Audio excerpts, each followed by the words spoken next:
What if the key to creating cultural transformation within our organizations isn't found in the latest business trend or common approach to organizational development, but actually found in 1,000-year-old indigenous wisdom and practice?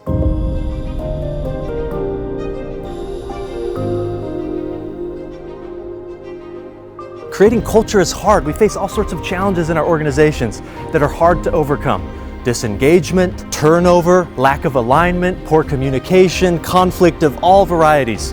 It's difficult.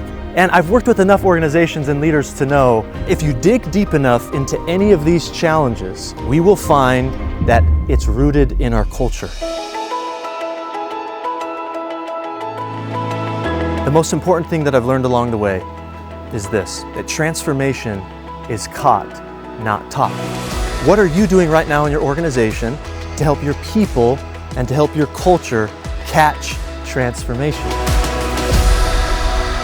I want to take you back to when I first started to understand this idea that transformation is caught, not taught.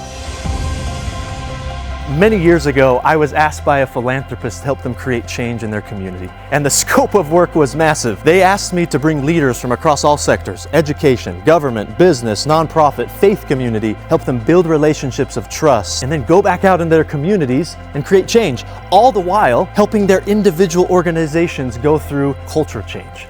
Huge scope, right? For 3 years, we poured resource after resource into this. By the end of those 3 years, I was a bit disheartened. I started to think that transformation maybe is some sort of whimsical wish, that it's not really possible, because if I couldn't figure it out with all these resources at my back, then maybe it's just not possible.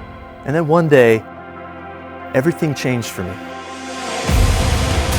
I was at a community gathering. I sit there and I'm observing at the beginning, people mingling before the meeting starts. They're shaking hands, they're smiling, and then I noticed something that I never noticed before. I locked in on all the handshakes, and I thought to myself, how can we expect transformational outcomes in our community if we begin our interactions off with a handshake, the most transactional gesture that there is? And then something that's been a part of my life, part of my ancestry came to mind, a gesture. My father, he's from the Philippines, and all throughout the Asia-Pacific islands, there's an indigenous gesture that's still practiced today. And it goes by many different names in all the islands. And it essentially means the same thing, which is to share the breath of life. And it's done by placing your forehead and your nose to another, and with them taking a deep and intentional breath. And together, that day, 15 people caught transformation. And they created what I now call a culture of one.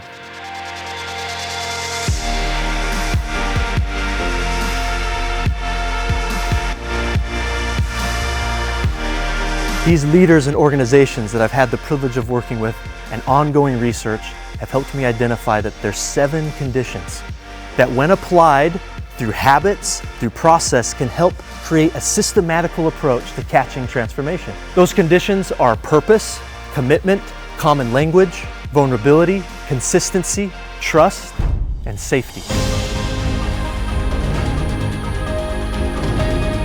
And so you start to see this ripple effect within your organization. There's a culture that starts to be present day to day. They start to pull the best from where they've been, and they start to build something actively and intentionally for the future. My wish for you is that you can go back into your organizations, break out of transaction, share the breath of life with the people that you work with, be present. Take everything that you can from the past, the good, the bad, use it to inform who you can become today and build something better for tomorrow. And I can't wait to see what you all create.